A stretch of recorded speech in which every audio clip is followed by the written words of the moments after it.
Nice. Nice. Nice.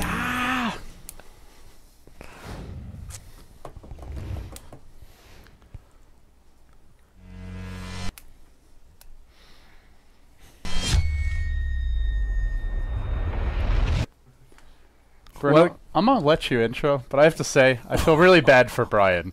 He can't get through a single unmute without one of us having to be the smartass who just has a cheeky little beep boop, or something. Yeah, and on top Brian, I appreciate you, even though I'm also an offender. you got a Reddit love thread. Brian, I have not done that. I'm a nice guy. Yeah, but see, you're always a nice guy, so when you're... he takes you for granted now. No, he doesn't. How does he show his appreciation? Aha! God, sit down.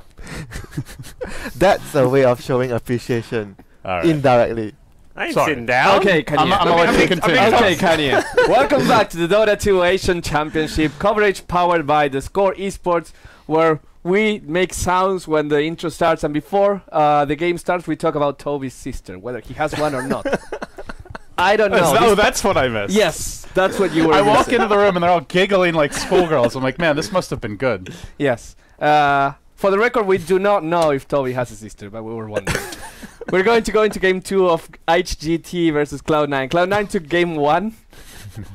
Brian, stop facepalming, please. There's a drop. Let's go to the Our drop. Quick, producer's let's gonna die. save Drop. the show, No, please, please, no. to the drop. No, save us. No! What More are you doing? advertisements. Get your access today. We have the draft. Excellent. We're safe now. Bench Axe. That's something that we saw a lot of the group stage. Doesn't it feel like the group stage was like 2 weeks ago? It was like not even an entirely different meta game, but we saw different combinations of picks and It seems different like things doing well. it seems like some series the spin lords are totally ignored. Like you look at the Secret Vici series, they were not nearly as high a priority, but man, Cloud9 loves their first pick Juggernaut. They have first pick this year every game in the main event. When is someone going to ban it or take it away from them? EE. He has the anime character of the hero. I know, it's a very anime character. Yeah. It's working. Absolutely. So why change? Why isn't broken? They're gonna ban the Troll Warlord and the immediate Beastmaster ban. It's like the teams are saying, we don't want to play what we played last game. We're gonna do something different, you know? No repeats. Someone said once about an idea where you play a best of 3, but you cannot pick any hero that was already picked in a match before that. How about you play a best of 3, 2 games of the same, like you reverse the matchup. Oh, you swap. You But swap. then what do you do for game 3? Oh, everyone plays Shadowfin. Easy. 5v5 shot. 5v5 Shadowfin. Oh man. Go that. You can jungle Shadowfin. But yeah, we're gonna see those bans. Not much to talk about Vengeful Spirit Axe. We've seen this combination a lot. Actually, Brian, if you still love us, we've seen a lot of Vengeful Axe. Can you tell me how many times have we seen it this tournament and whether it worked or not? He's giving you the... I know, but I know deep inside he has a heart of gold. Man, HGT. Up against it now. That first game was just brutal to watch. Do you think emotionally that they're not too flustered, Winter? Do you think they can collect themselves here? They've got a veteran player in ZSMJ. ZSMJ. Even Air, who's been around for a ZSMJ while. had to carry them on their back, and he had Bristol back that game, but he couldn't do it. Yeah, his back was too bristly. Nobody could hop on board. They got poked by the spines, you know. They wasn't comfy. I think they might have overlooked Bone 7. Like that was kind of the talk of the tournament. Bone 7 not doing well. This guy, he's underperforming. Worry about Fada, worry about Eternal Envy, but Bone 7 doesn't matter. And he got a lot this game. He was overlooked. Well, the crazy thing is, like, you look at TI4, Bone 7 carried that team. He had so many amazing games at that tournament. yeah. Brian says, I have the stat and it's good, so I'm saving it for myself for the game. But I actually saw in that monitor, and Axe and Bench has played 13 games, and it's 9 and 4. You Get can't wrecked. outplay me, Statsman. I invented the position. Oh my god. You are but my child. You need one of those privacy screens, Brian. He's used up one of his tactics now. So you have more games to try and outsmart him. You could do it, Brian. Oh, it's going to be the Air Air Brewmaster! Finally. He muted me. He muted me. Help. There's always the trump card. Yes. Or he can put you on camera when you're in a compromising position. That's the other Exactly. option. Don't get compromised. So Air Brewmaster, we have not seen this hero at all in DAC. Like once, a handful of times, but it's not popular. Used to be first pick stage. Look at Secret back when they were dominating before they roster swapped, and a lot of other teams were running it. EG was running it. All the Western teams really. Quite a few of the Eastern too. He's very weak against the physical damage outputs, which are the flavor of the tournament, but he's very good at sniping that pesky healing ward, I have to say. Yeah. And that's the thing, like, the games where I was seeing the Brewmaster in the group stage, it was like, again, Shadow Fiend, Venge, Lycan. It was not good. This game right now, Cloud9, I mean, they've got the MV Jug, that's one hero, but as mentioned, I think the Brew's actually not bad against the Jug.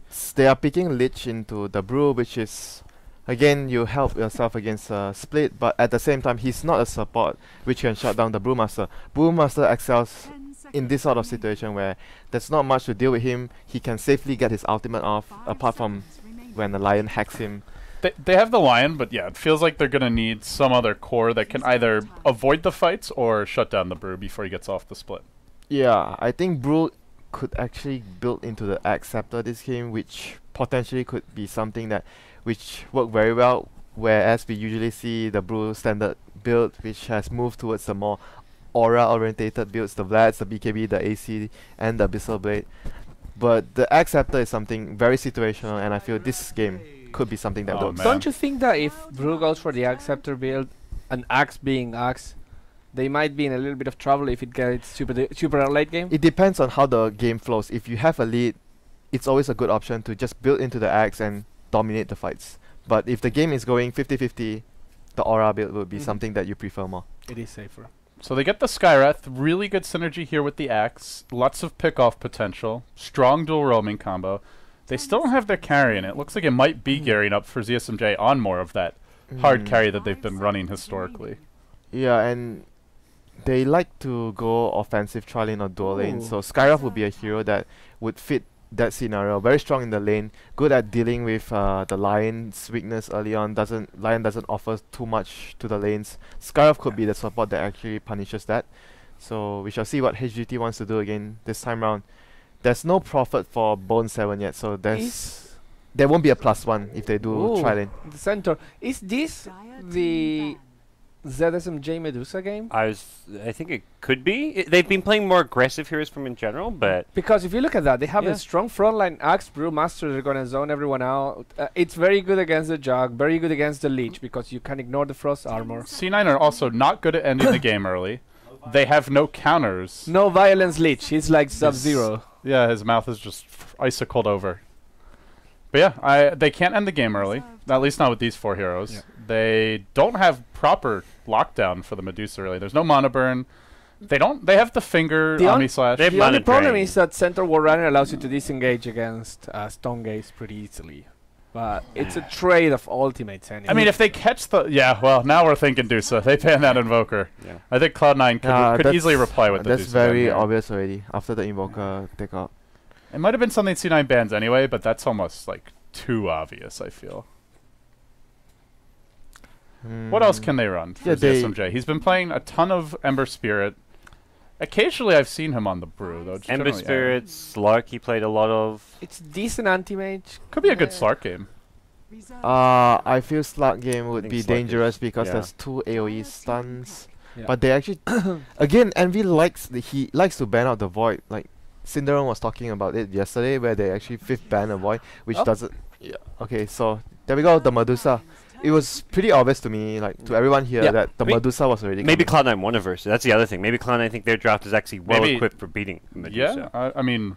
Envy's going to be on the Juggernaut. So they can't really go for like an anti-mage here. They have Mana Drain, but there's like a billion ways to cancel it. Do you think Juggernaut might want to go for the Diffusal Blade this game? No. Yeah, but it's meh. Kind of underwhelming. Yeah. But at the same time, you talk about maybe they want to give away the Medusa, but at the same time, why would you want to give Medusa when you know it's a Chinese team? They are very good at defending high ground and stuff Way like to profile, Winter. Jesus, dude. So no, racist. it's ZSMJ's Medusa. Yes, his infamous Medusa, actually. His infamous Iconic. Medusa. Yes. Generally when we see teams give it away, either they can end the game early, they can starve the Medusa through pure map control, or they pick heroes that counter it hard. Like, extremely good mono. I'm actually thinking a repeat of one of the games where they give away Medusa and they go for Lycan, but did not end the game. That was a bad game for them. So how do they? I mean, how do they look to lane this then? That's just. I mean, you gotta imagine. Most likely, it's a Fata hero last though. Yeah, it's Envy's been the jug every game. It's not going to be a puck. It's not going to be an Invoker because it's banned. It's not going to be a Zeus because it's Beastmaster's banned. Zeus is banned. Yeah. Veno is not super good this situation. Okay, they're gonna give Fata Centaur. Okay, Prophet is something that can end the game if you build into a Necrobook. Obviously, mana burn against Medusa.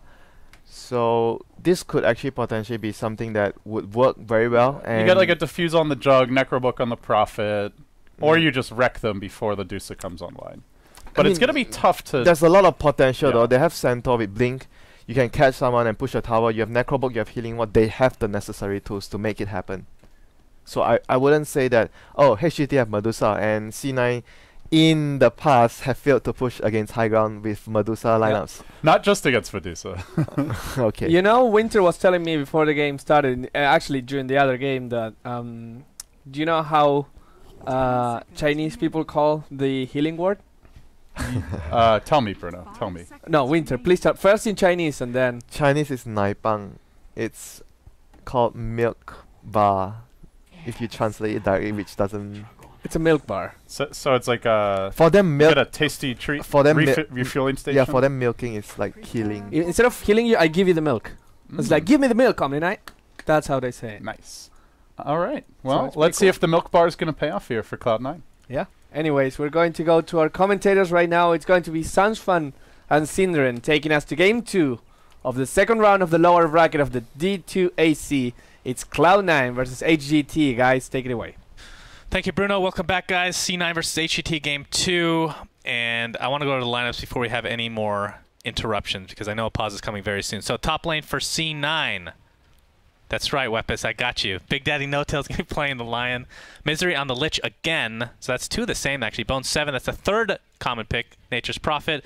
EE, Juggernaut, that's number 4. And Fata, the only difference, playing the best hero in the game, Centaur. Instead of the Beastmaster, because it got banned. Yes. So, for HGT, let's have a look at the top. We've got Kaka onto Venge instead of his Rubik of the last game. Skywrath Mage by Pretty Haw once again. Brewmaster, Air, his most outstanding hero in the TI4 qualifiers for HGT, or around that era rather, where HGT disappointed, I want to say, by not qualifying. A lot of people had high hopes for them. Axe once again by Icy, and then I guess there's a lot of old school Dota 1 fans that will be very happy to see ZSMJ on his legendary Medusa. Yep. So C9, Rapiers. I guess I should say HGT. HGT has pretty good mid game and then extremely good late game with the Medusa. C9 is just dump it all in your face mid game. I mean, they have a little bit of late game, but not near. I think Medusa can outcarry a lot of them just by herself. Fata is going to be in the mid lane on the Centaur Warner. I am super excited about this syndereN. I can't begin to explain my excitement for the hero that has been underpicked, to say the least, and he's getting harassed big time. They know how big of a threat he is. Yeah. Or how fairly weak he is right now. It depends how you look at it. Yeah, I agree. I think Centaur hasn't been picked enough, and it's interesting to see HGT picking Dusa into Centaur. As you mentioned that when we talked about it before the game, that Stampede is obviously a great counter, and they did choose to go for it anyway, knowing that they can disengage the Stone Gaze fairly easily. Harassment going on to ZSMJ from Misery. He's already out of mana completely on ZSMJ, so... The question is, can he survive the onslaught of a Frost Blast into Hoof Stomp into Double Edge? They do have the Ancient Seal soon for Skywrath Mage once he levels up, so they could prevent the combo from Centaur himself, or they could just go for Skywrath, since Medusa literally can do nothing in that case without her ultimate. Should be interesting to see, though, as we're going to see Icy start out in the jungle on the Axe, and I guess he just abandoned bottom lane completely, which... not a big surprise considering we've been seeing that a lot in the Juggernaut lane. It's actually interesting, though, that we've seen a lot of abandons in the lane against Juggernaut when he only goes one level in Blade Fury. Isn't that interesting? Yeah, especially because I think Axe could actually do something down here. But all in all, how much he would deny relative to how much he gets in the jungle, I still think this is a pretty good choice from HGT to put the Axe jungle. It's something I've been asking for multiple times during the tournament. I've only seen it once, and that team actually didn't get too much out of it, though. So not the best case in point, as he got crippled a little bit. But in this game, it seems like he will get a free jungle to start off. And Axe is a hero who can get in the dire jungle with the right luck and the right timing. Did he get the bounty rune in the start? No, they gave it to Medusa. So I think level 6, minute 5 to 5.5 is definitely possible without bounty rune. With bounty rune, you can get it sub 5. And he's off to a good start. He's level 3, minute 2.5. Should be able to take the other Ogre camp here as well, getting a little bit lucky with the spawns. One of the camps that Axe likes to face the most, as they don't hit that hard, but still give pretty good amounts of golden experience. No. Misery going to trade some right clicks with Kaka, but back to the mid lane. Centaur, he should have his Tranquils in his inventory at this point, I believe. Is that what he brought on the courier? Oh, he actually bought a bottle. Okay, interesting.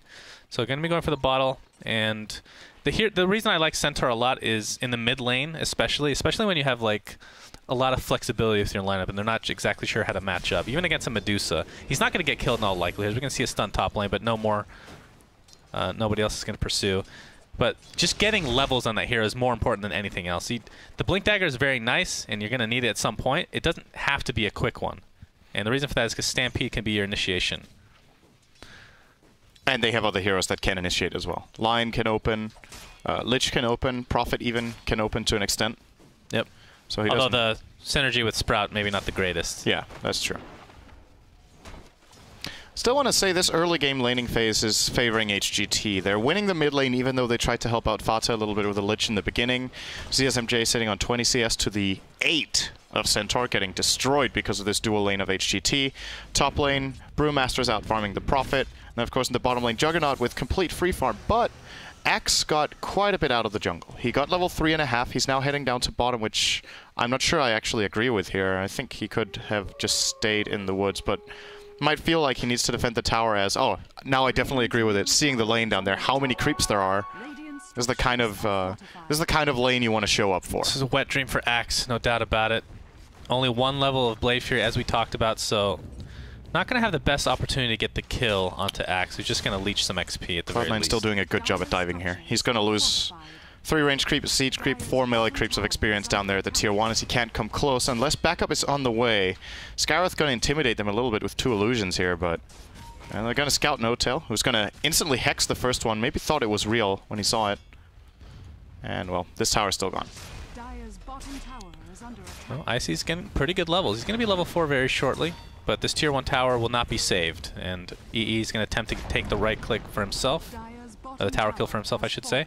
He has 1,400 gold. Are we going to see? Are we going to see Midas on Jug? You think? Mask of Madness first. Do you ever go Midas on Jug? I feel like I haven't seen it. It's not that valuable because of how much farming speed he actually gets out of. Oh boy, that's the first blood I see. And inside is the Juggernaut. Doesn't even have to spin. And guess who set it all up? The Omni. Bone 7. Bone 7 on the Prophet. Get Bone, son. As Fata, unfortunately, is going to die in the Centaur. I'm going to be a little bit biased for Centaur. That's the only hero I'm going to be biased for, I promise. Yeah. You never really cheer for a team. You just cheer for the team that has Centaur. Yeah. So you cheer for the hero. Yeah. Oh, this is Pretty Haw in a lot of trouble. 1 or 2 more attacks should do it. Misery might need a third. Oh, one more. He's going to get it. Gets credit for that kill. And Icy shows up bottom again already. Getting harassed and burned a bit as he's trying to hold his tier 2. So as you guys could see, Centaur has an amazing win rate. I think that was from mid lane, I think it said. What was it? Like 20% or something. Excellent. I think it was less than 20. Oh, ZSMJ. Uh-oh. Misery trying to do a nice block. Hoofstomp's not going to connect, though, at all. And they're just going to have to let him go. That's not a good miss. But Fatsa didn't have boots, so he actually had to try for it there. He was never going to really catch up. He still will get the tier 2 tower at 6 really fast. minutes. Lots of gold influx. Eternal Envy can make his decision now. So the reason I think you usually get, here we go, Mask of Madness over Midas on Jug.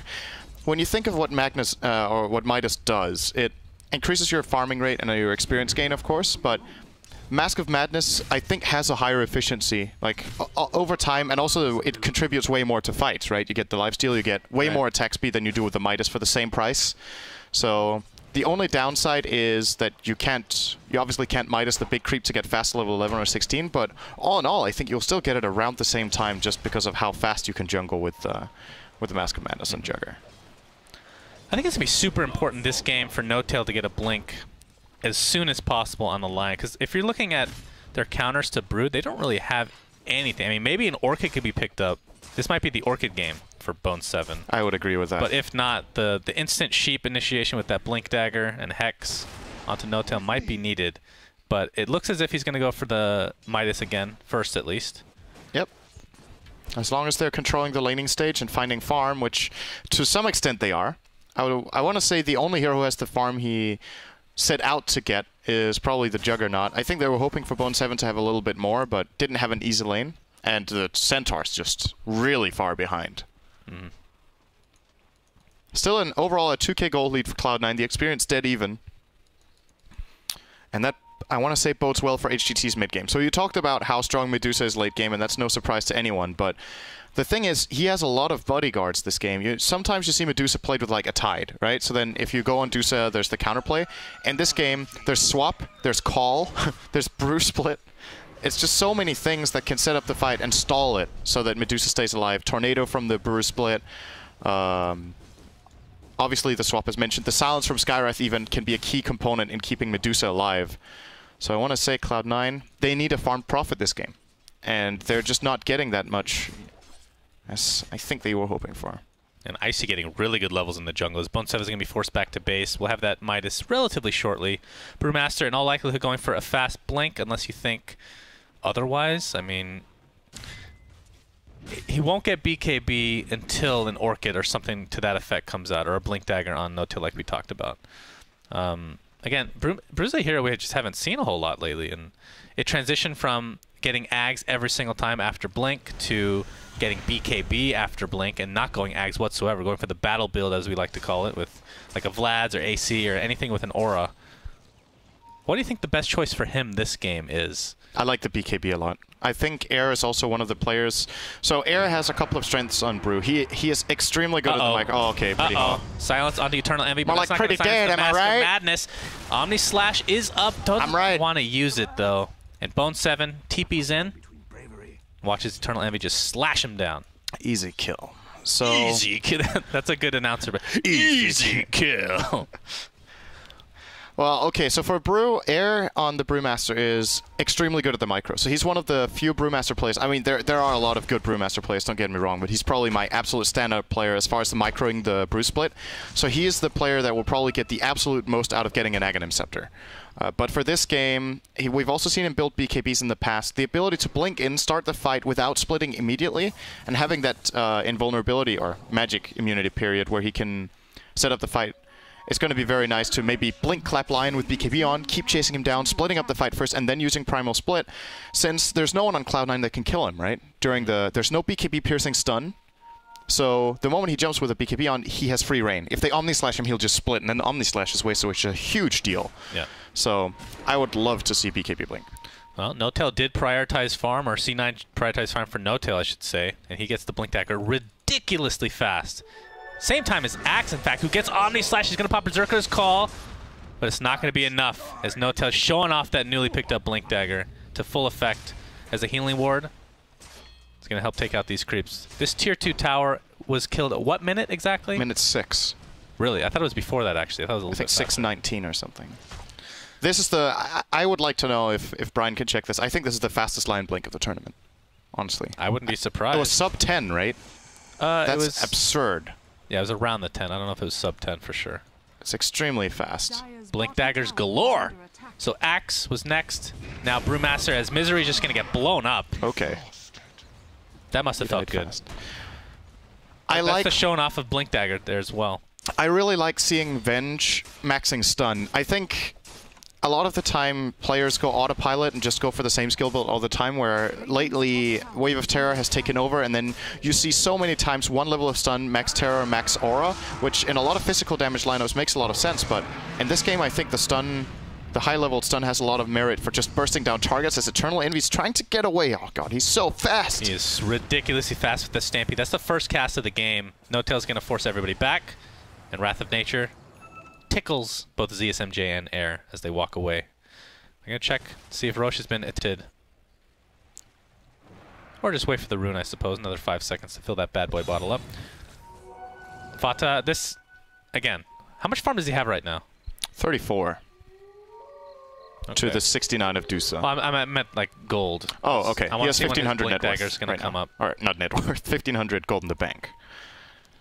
So Blink is, I think... I'm assuming that's what they're 16. waiting for, is the blink on him. Could to be be able to get a little bit more aggressive. As we have a double smoke, they're going to collide very shortly. Icy runs into Eternal Envy, gets a nice burst call, but a big Chain Frost along with the Frost. Wow, actually the Finger did almost nothing. As the Bruise Split is there, it's going to dissipate a lot of the damage. So 1-for-1 at the current point in time. As Misery, he buys a Midas right before he drops to death. And C9 does not come out on top of that. It's a 2-for-1 overall. They did get the axe, though. The Finger blew him up. I'm not sure. I bet the Chain Frost did. Oh, I see. Yeah. Okay. Yeah, the Chain Frost bounced like once or twice. And even if it bounces more, it's going to bounce a lot between the Brewmaster splits. Just came off. Good Omni. Cool No, down. not enough. The creeps tank it up for us. Fada gets silenced, and he's going to get blown up. Look at the burst damage overall with the Ancient Seal. I'm sorry, the Ancient Sealing Skywrath Mage. He has a very ancient ceiling. So he has level 4 Ancient Seal and level 4 Magic Missile Avenge. I think a lot of teams will underestimate right now because they're not. This is not something you play against that often. The support duo can be picked quite a few times, but Ancient Seal level 4 and Magic Missile deals about the same damage as Finger of Death. I'm not even kidding. Or Laguna Blade. It's 45% increase on a 325 damage nuke. That is about 500 in total. So that's pretty sick. And her Magic Missiles are Laguna spammable. Blades. And it stuns. Yeah. Good A stuff. stunning Laguna Blade.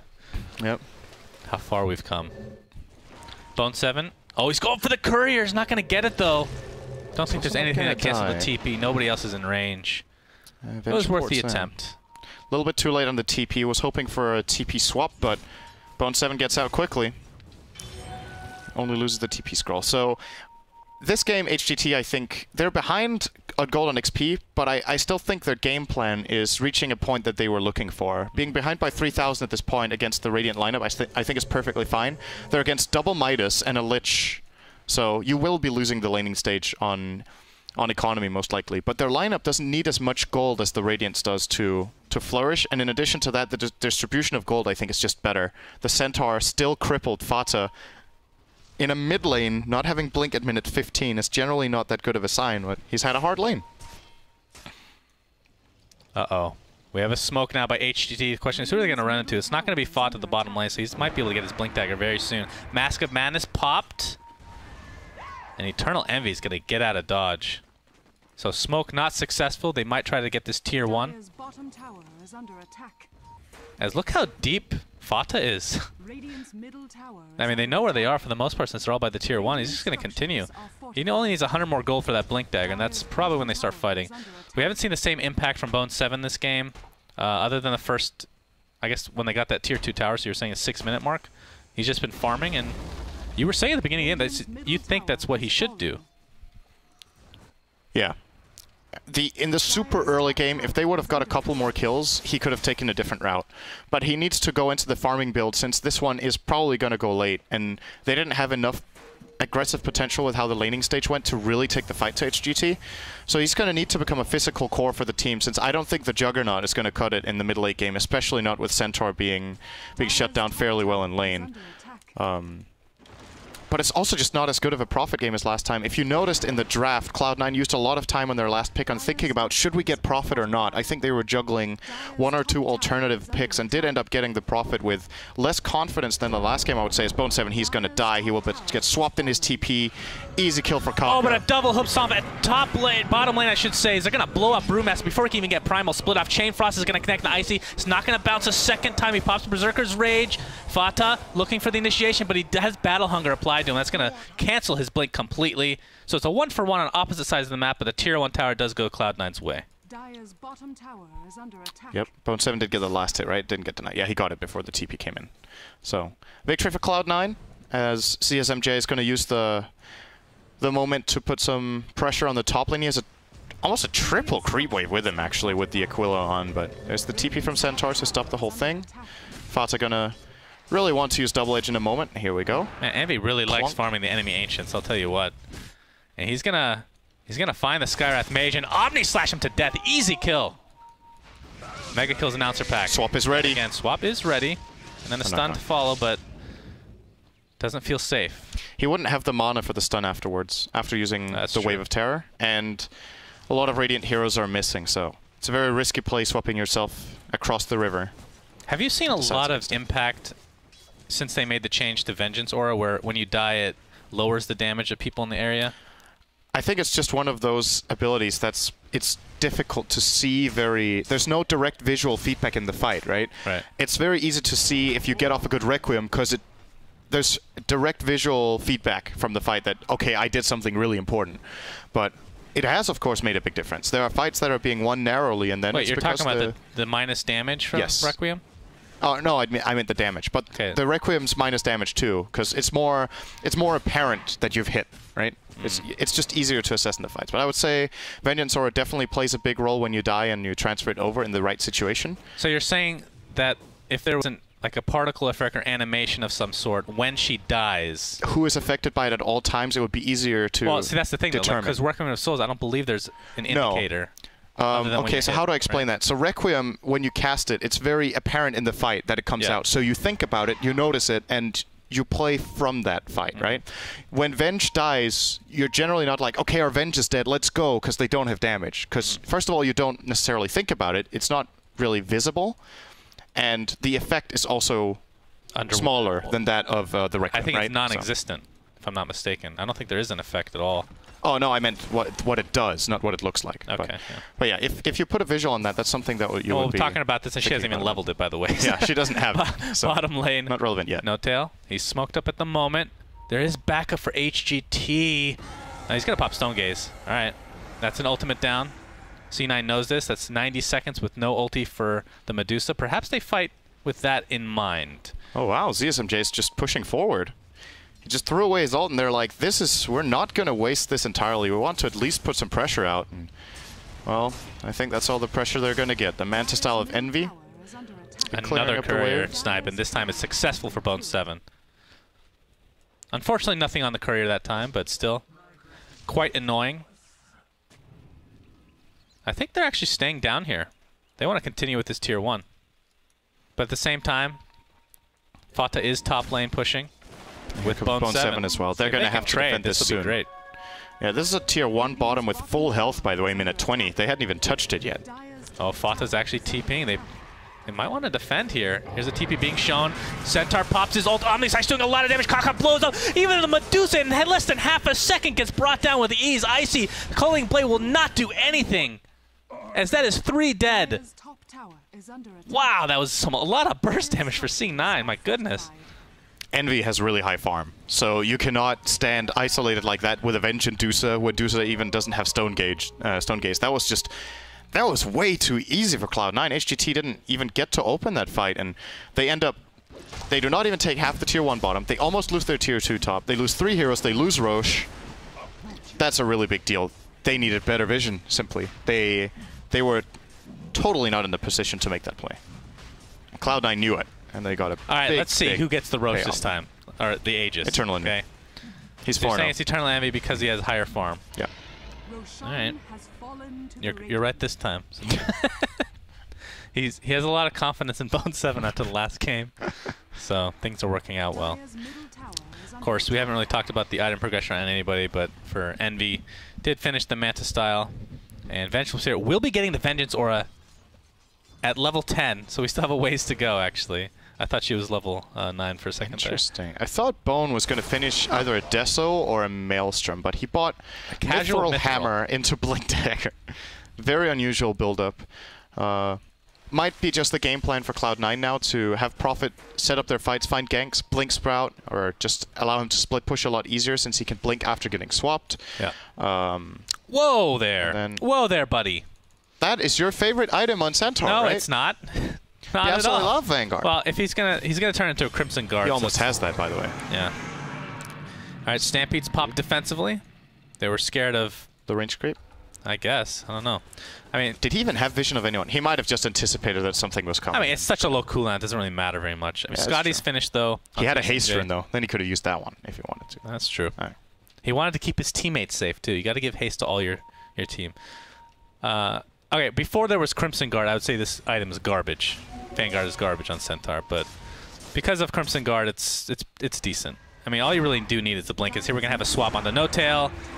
Looks to be an easy kill, but here comes Eternal Envy. A nice, beautiful double impale for Big Daddy No-Tail. Chain Frost will connect. Vengeful Spirit is the first to fall. And Air cannot use Primal Split because he has no mana whatsoever, thanks to No-Tail's mana drain, as Fata goes and finishes him off with the double edge. And they're going to continue the pressure as Icy on the run, but there's a Mystic Flare. Bone 7 taking a ton of damage. Might go down here with another right click. It's not going to be in range, though.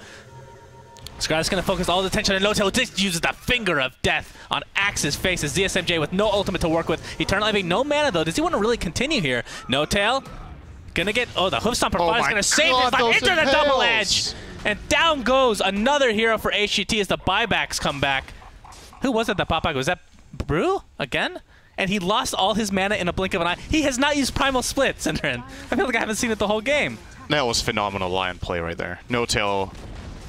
completely perfect reactions with the Hex, 2 double impales right when they needed them. Just amazing play overall there from Cloud9. They didn't even need to use Omnislash. And I want to also point out... Okay, I don't think you can talk anymore because No-Tail has more things to do. I think I can because there's not going to be more kills. Okay. Oh, you were saying No-Tail? So wrong. He cancels again with the double impale. A Hoof Stomp to follow. Air just cannot get this ultimate off. He's still going to die. Needs to get that BKB, I feel, as Skywrath kills the pesky No-Tail. And one little detail in that river fight, the original reason Brewmaster didn't get a split off, you're never going to guess what it is if you didn't see it. He misbinded R. I don't know. Yeah, I could tell. He was mid-animation and he got Chain Frosted. The mini-stun from Chain Frost allowed the Lion to max... to mana drain him just below the split range. He tried splitting, he got Chain Frosted. He tried splitting, then he lost the mana mid-animation from mana drain. Then he tried to bottle up, and then he got controlled and got killed. That was... Oh my goodness, that was just every detail for Cloud9 perfect in that river fight. 20k lead! How long is the cast animation for Primal Split? It's like a second or less. Yeah, right? It's not I can't that long. remember how long it is. But yeah, with a, oh my god, okay. Well, Misery, he's going balls deep with this Dagon. Level 2 at the moment. No-Tail goes for the more traditional Force Staff. As we're looking at the Midas purchase rates. That's a good point. That Misery always gets Midas. Yeah, Envy rarely gets Midas.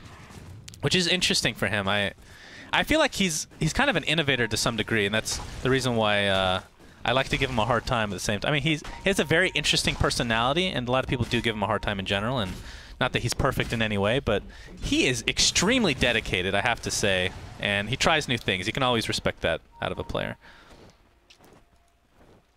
The Dagon is level... it was level 2, right? Yeah. Yeah. So, Lich can pretty much solo the... can he actually solo anyone? He can solo the Skywrath. Stampede, Hoof Stomp, double edge to follow. Axe. Insta-gibbed. Tier 2 down. Push continues. Double damage on Juggernaut, as Weppus is pointing out. Love you, Weppus. Diffusal Blade as well. I didn't even mention that. That's going to be... We talk about how it's kind of under... Oh, God. Omni Slash is there. Look how much mana is drained from ZSMJ, who gets swapped at the last second. I think the double edge still went off as Mystic Flare is going to be used to take out the Aegis. Second split of the game. Yeah, Primal Split used. We'll see how much effect it's going to have. Blade Fury for Eternal Envy wants to get back to safety. As Misery still has Chain Frost to work with. They can kite a little bit longer, just make them waste this Primal Split. Here comes the initiation from Fata again. Double Hoof Stomp, double edge, as 2 deaths just like that. ZSMJ does have full mana with the Mana Shield applied. Air, he's almost useless at this point. Already used the Primal Split. ZSMJ pops Stone Gaze, but not going to find any stone targets. As Icy, did he actually respawn? Is that how long this has been going, or did he buy back? He respawned. All right, he's a low level. Impale's going to miss. Good blink out for Icy. This is going to be maybe even a Rax. A lot of spells have been used. Another double Hoof Stomp for Fata. Into double edge. Into the Chain Frost. My goodness. Execution is just out of control for C9. They're on the same page today. That is for damn sure. As ZSMJ is going to be the last target to take out. And it's a team wipe. Whew. He's going to buy back. He can't do anything against this Cloud9 lineup. They're 5 heroes. Sure, they're somewhat low. Healing ward, 20 seconds on cooldown for Eternal Envy before they can just go to the second lane. Skywrath is going to try to make a move here. But man, they just lost so much right there. Swap. Yeah, Eternal Envy might find the ground. Another double hoof stomp. Are you kidding me? This is ridiculous. Fada playing out of control. Mystic Flare's not even going to do that much damage. ZSMJ is going to go down again. That is a dieback, and the GG's come out. HGT is no longer in the tournament. C9 will move on. All right, I have to say, the last 10 minutes, man, the execution for C9. I don't know what they ate today. Maybe they had... Usually the saying in America is you ate your Wheaties, but kids these days don't eat Wheaties. They had like Cookie Crisps or Cocoa Krispies, something delicious that really hyped them up. You okay? Yeah. If you want to get Envy excited for a game, give him some Cocoa Krispies and he's he watched anime. That's his food. Everybody else, like Bone 7. He ate a magazine. Yes, he ate a magazine. And Fata, it was a rough start for the most part. He got a 15-minute Blink Dagger, which is not very good, honestly, when you're the mid lane. But again, it was a 1v2, obviously, so he had some troubles. But he had, I want to say, 5 double hoof stomps in a row. Yeah. 2 I think or one more. of them was a triple. Yeah, one of them might have been a triple. That was insane. Well played for score. Cloud9. I mean, they end with 8-0-8 on the Juggernaut. Everyone else 2 deaths or less on the team. Extremely good combination. It looks like Cloud9 really has a lineup that they have working when they draft like this. So I think going forward, well, I mean, might be... Okay, so they got 4 of the same 5 heroes from last game. Do you think that was a problem for HGT not to perhaps ban to cater towards what Cloud9 did pretty well within the first game? I think if we replace some of Cloud9's heroes with other heroes, I think HGT just got totally outplayed today. They have an Axe ending with 0-7-0, which is completely unheard of. One of the highest win rate, or I think might be one of the highest win rates of the tournament, but it's been dropping quite a bit toward the later stages. 0 kill attendance. He had absolutely no impact on the game, got completely shut down. They kept getting picked off. I mean, obviously, it's a great performance from Fata to find all those double hoof stomps, but there's always 2 sides of the coin, right? It's also them stacking together and giving him the opportunity when, as a matter of fact, they have a lineup that's extremely good when it's spread out. Venge can swap, so she can get in position or get someone out of problems. Skywrath has huge range, so he should just be way far at the back. Brewmaster should blink in, Axe should blink in. Medusa should be the only one getting caught, but they keep stacking and getting caught out. And you pointed out the hoof stomps. I think the biggest individual plays of the game were probably the Impales from No-Tail, the Earth Spikes. Impales, Mana Drain. Incredible. They did so much cutting. Brewmaster never got his ult off basically into any actual effective fight. And Medusa's ult was, well, it was already countered before they even picked Medusa because of the Centaur ult. So with that, Cloud9 goes on. And I want to see what the panel has to say. As it was just switched, let's go back to the panel.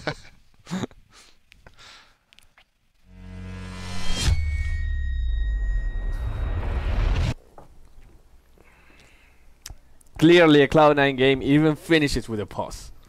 Now I can say it. Do you allow me to say it, gods? Cloud9 actually advances to the next. You have my blessing. Top 6 after the way this tournament went for them. They barely made it into the upper bracket. Then they get resoundingly knocked down by Big God. And all of a sudden, 3 games later, guaranteed top 6. To be fair, they were still favorites coming to the game against HGT. HGT surprised Navi in a best of 1, but best of 1s, everything can happen. Now, Cloud9 looked much, much stronger based on everyone in the team being very, very well connected, very on spot. I don't want to highlight this game. Big Daddy No-Tail with those Impales. How important was that? Oh my God, what a player. I mean, I felt like at that point they pretty much had the game anyway, but it was just a showcase of good positioning, great decision making. Not just the Impales. He'd like impale, they would mana drain the Brewmaster, and then the Brewmaster would try to split, but he didn't have mana for it. Then they keep on chasing, they kill him. He buys back, he TPs in. Big Daddy like hexes him. He had like the hex, like he had his cursor waiting over where the TP was coming. Hexes him as soon as the TP lands, then impales him, mana drains him again. Brewmaster can't even get off the split. The Eternal Envy starts hitting creeps right in front of him. He was just styling on them, honestly. That was just impressive to watch. It was absolutely brutal. And Mystery as well, the other support, at some point had 4k gold. He said, what do I do with 4k gold? I'll buy Dagon 2, just straight away. Why? Because I can. I mean, I think looking at the panel, we all felt like HGT had a really strong draft, but to me, Cloud9 just executed their draft much better. They got a pretty fast blink on the Brew as well as the Axe, and I think we saw one split that game while the game was close, and that was it. Axe was 0-3 and 0 at one point, Gods. Like, they just didn't get anything done with these big teamfight heroes. We didn't see the Axe and the Brew used to their potential. They weren't together. The Axe was, for some reason, he was always pushing the lanes alone, got caught a lot. Brew, the fight at bottom, everyone was there but him. For some reason, as a Brew, you should always be the one with the team. You have to be with the team, but he was, for some reason, not with the team when they took a fight at bottom and they lost 3-0. Do you think it would have made a difference if the SMJ played more like Black did for Vici Gaming and came to more fights? Because there were a lot of fights where like the team gets picked off one by one, Black is off farming, which normally is what you expect from a Medusa, but maybe it could have made a difference this game. It could if he actually comes and obviously he gets a gaze and they win the fight, but you are running the risk that you come and you don't do anything and you die. Yeah. So it's really hard to say, oh, he really should have come. He would have done a fight. You can't. It also hurt that they kept on fighting bottom lane and those two towers were dead. So there was like nowhere to TP to. I think the other thing that hurt HGT was their support duo. This Venge Skyreth type of support duo where they're looking to do well on the laning stage and be aggressive. C9 are just happy to sit back, soak up the pressure. They have a Lich spamming the Dark Ritual. Juggernaut, who doesn't really go down to those kind of ganks. He can generally get off the Blade free if he needs to, has the healing ward.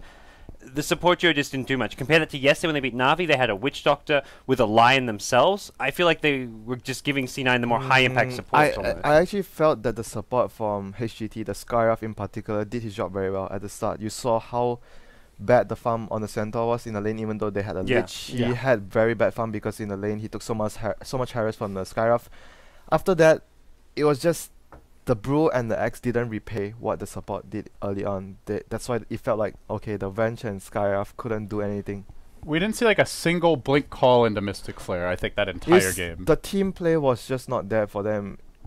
It was like they turned the teamwork button off that game. And well, bad time to turn it off. Yeah, still they're going to get a respectable 7th, 8th place, something that coming from the second wildcard is pretty impressive. Yeah. Yes, they also had to battle their way in. That is true. And actually they finished on top of Na'Vi.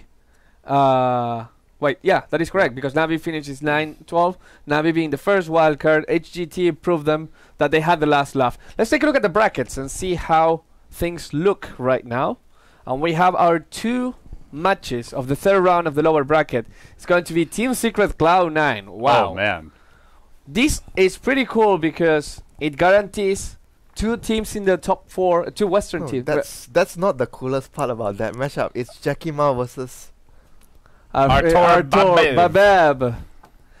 You know, yes, but yeah, Big Daddy versus old team that kicked him. So that is true. There's some storylines here. Now everyone claims to be all friendly. And you know, then they get on the fields of Dota and things happen. This is my perception, and I hope I'm wrong.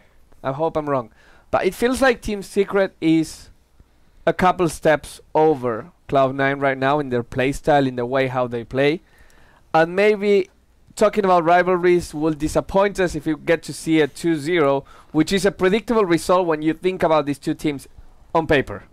Now, I wish I was wrong, because these are two teams with players that have the potential to show some amazing Dota, very, very close and entertaining matches.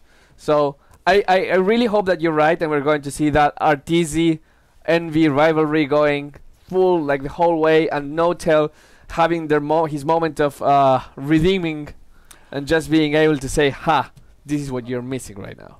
Yeah, if they win, we could get some great reaction shots from No-Tail in the booth.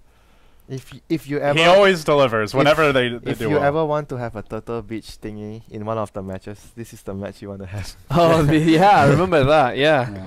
The other matchup is going to be Big God versus Rave. I mean, Rave, the dark horse story of the tournament. Nobody expected them to be here. I mean, you gave them a chance in some of the group stage matches where other people didn't, David, but to win the way that they did against IG, who looked pretty good coming into that match.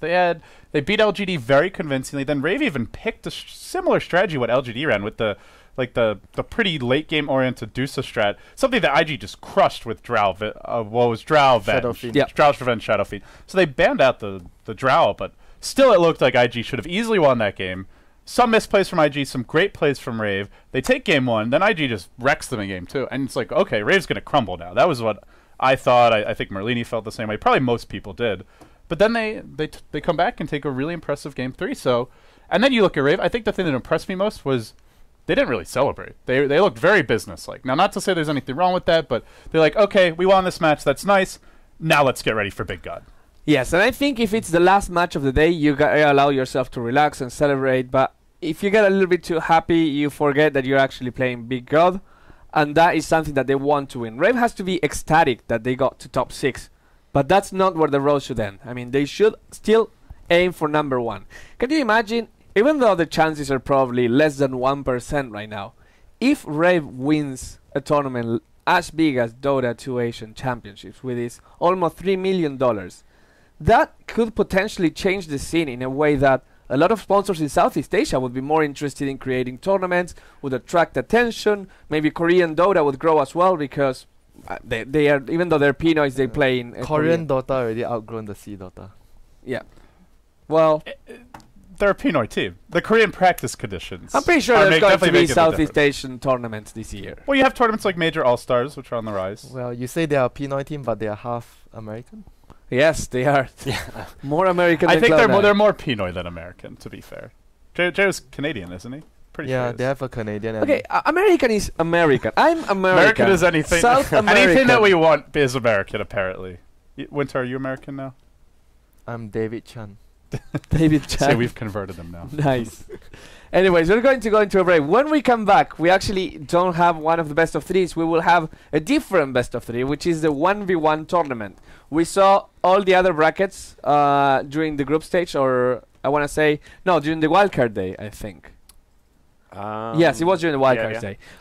In any case, but before we go, we wanted to let you guys know, if you haven't already heard, the Score Esports is supporting our broadcast, our coverage here remotely, and along with that, they've recently launched their new platform. So, if you haven't already heard, you can check out their mobile app, now available on Android. We're going to take a look at an article that Hotbit actually wrote for them. He's done 2 so far.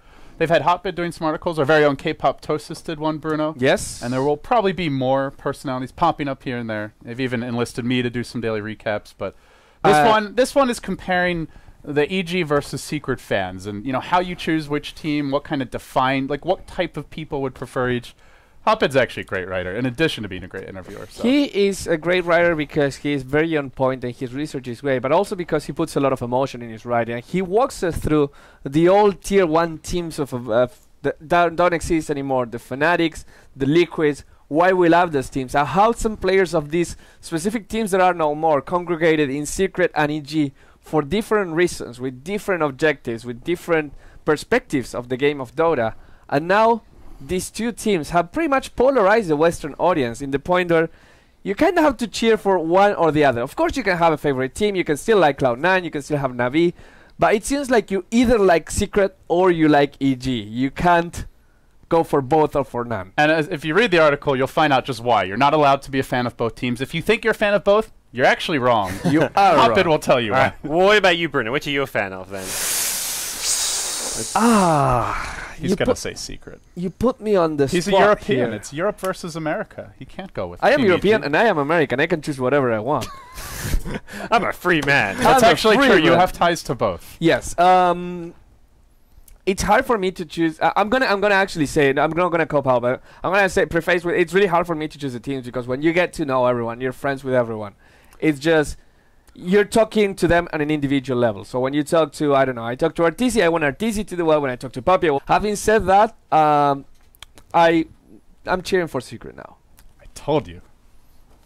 How about you, Winter? Are you an EG fan or a Secret fan? I'm gonna do what Bruno just did. I'm cheering for Rave.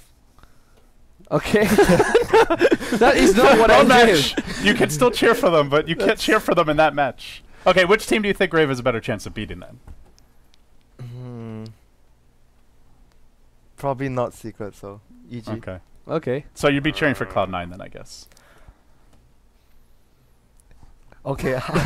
Sure, I'll take it. I'll take it. Anyway, guys, you're watching the Dota 2 Asia Championships. We're going to take a quick break here, but when we return, we've got the 1v1 match ready for you I just stole your job. Nice. You're doing a great job at it. Thank you. See you guys in a bit.